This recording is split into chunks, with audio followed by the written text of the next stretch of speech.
Hi, I'm Nico Rosberg. Hi, I'm Lewis Hamilton. It's time to get street smart.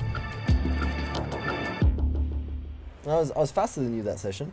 No, you weren't. For sure I was. No, you weren't. Well, okay, let's settle it now then. Yeah, I got a stopwatch. Let's do it. Okay, come on. All right. 1, 2, 3, go. 4.6. Yeah, new record right there.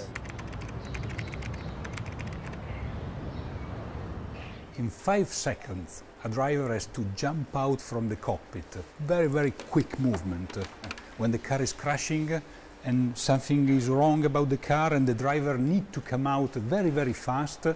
So that's why the rule requires 5 seconds. They need to withstand to 2.5 tons of tensile load, so very, very high load. In Formula 1, we have a 6-point harness seatbelt, which we have to have our engineers strap us in with.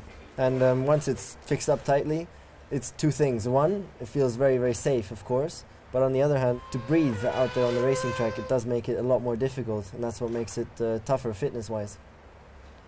The driver has to stay in this monocoque for roughly 2 hours, but has to do quite a lot of action with the arm and as well with the leg. Obviously, it's not important only for Formula 1. It's important for all the road cars. Safety belts are so important to save life. Okay. So, ready, set, go.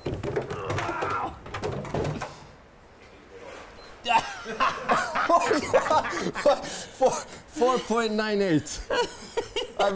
I beat you by half a second.